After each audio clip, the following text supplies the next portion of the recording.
OPPO is back again with yet another premium mid-ranger in the OPPO F21 Pro 5G. So what have they done with this one? Let's unbox and find out in today's video. Hey guys, Ash here from C4eTech, and if you do end up liking what you see here, thumbs up, subscribe and turn on notifications by hitting that bell icon. Let's get started. I like this blue OPPO's been going with recently. Sliding it open, we are greeted by a black insert. This contains a SIM tool, some leaflets and a soft TPU case. We then have the phone itself. This back is called the Rainbow Spectrum. OPPO uses a multi-layer coating process here to make for a glittering look and also offer a 6-color mix, hence the rainbow nomenclature. It's quite unique, but if it's a little too much for you, OPPO also sells the F21 Pro 5G in Cosmic Black, which is a lot more stealthy.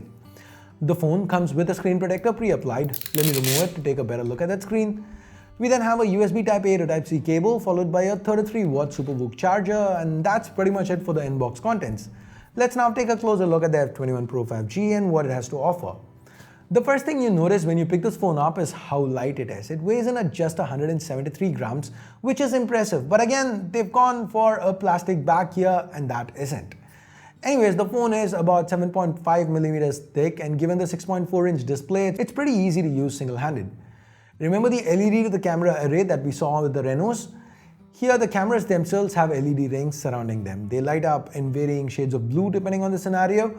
OPPO is calling these dual orbit lights, and they do look pretty cool. The display is also nice. It's an OLED screen, 6.4 inches with a 90.8% screen to body ratio. It's covered by 2.5D glass for that nice little curve at the very edges. It's reasonably bright, offers punchy colors in typical AMOLED style, but the refresh rate is limited to 60 Hz. In 2022, for a phone priced at 27,000 rupees, that's definitely a letdown.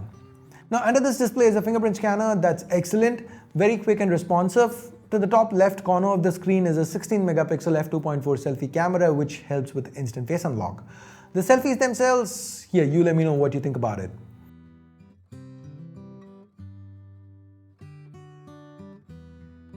Now to the back, we have 3 cameras, a 64 megapixel primary and 2 megapixel sensors for depth and macro. Moving on to samples taken with the primary sensor, which happens to be paired with the f1.7 lens. The images, they did turn out good. They're crisp with decent dynamic range, but the lack of an ultra-wide in this segment is once again a negative. And so is video topping out at 1080p. For what it's worth, there is dual video capture. Now other placements include the power key to the right, secondary mic up top, the SIM tray and volume keys to the left.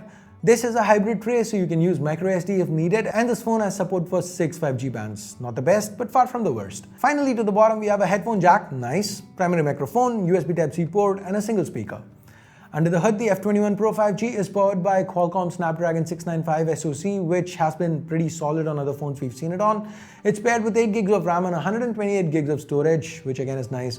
OPPO is also allowing for up to 5 gigs of that storage to be used as virtual memory. One thing we know for sure about the Snapdragon 695 is that it sips battery, so I expect the 4500 mAh battery on the inside to be able to last you through a day of moderate use on a single charge. Now if you need to top up, there's always the 33-watt SuperVOOC charger inbox. Now from a gaming perspective, the Snapdragon 695 can run pretty much what you want it to, but not at the highest settings.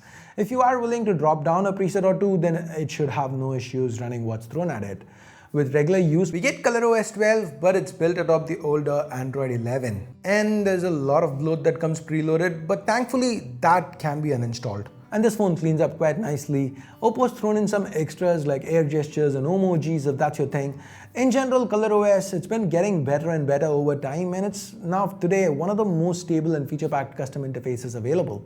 Even at 60 Hz, the user experience was pretty consistent. For day-to-day use, the F21 Pro 5G feels responsive. Now this is a good-looking phone that also feels nice in hand, but at 27,000 rupees, I feel like OPPO's cut one corner too many here.